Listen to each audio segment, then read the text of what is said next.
A game I have waited eagerly for since its original announcement, but is Ghostwire Tokyo been worth the wait?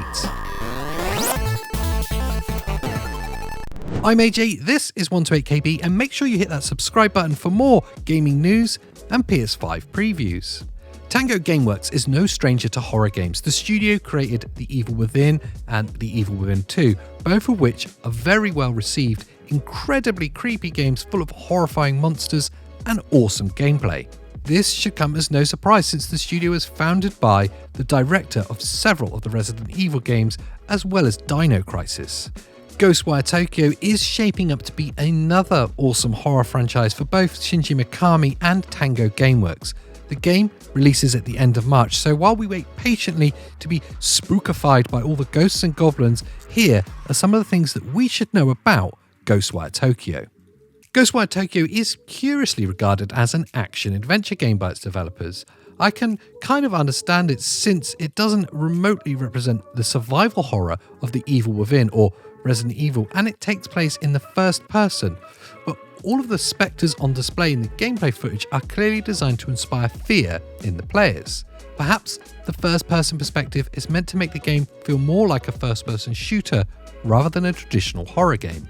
In the game, you play as Akito, the seemingly sole survivor of some kind of paranormal catastrophe that has vanished all of the citizens of Tokyo and replaced them with horrifying spirits that represent the many monsters of Japanese mythology. These yokai roam the streets and alleys seeking prey to feast upon. Thankfully, Akito isn't completely powerless in this situation. Early in the game, Akito becomes possessed by a spirit named KK, who, while having his own objectives, allows Akito to use magical powers to combat the ghouls roaming Tokyo. These powers take the form of what the developers call karate meets magic, where Akito uses complicated hand movements to cast spells that deal damage. When a spirit has taken enough damage, their core is revealed, allowing you to finish them off with a flashy finishing move. This is just a simplistic explanation of the combat though, as there are many different enemy types who all have unique moves and abilities and will require different tactics to have their core revealed. Throughout the game, you'll be hot on the tails of a mysterious, shadowy order of paranormal beings who wear threatening masks. As far as I can tell, these characters are the main antagonists and are surely the ones behind the event that caused the haunting of an entire city. Who are they? What is their ultimate goal? I guess are all questions we'll have to wait for when the final game comes out. Ghostwire Tokyo is looking absolutely fantastic, especially after seeing the 20-minute PlayStation showcase that dived into the gameplay and the making of the game.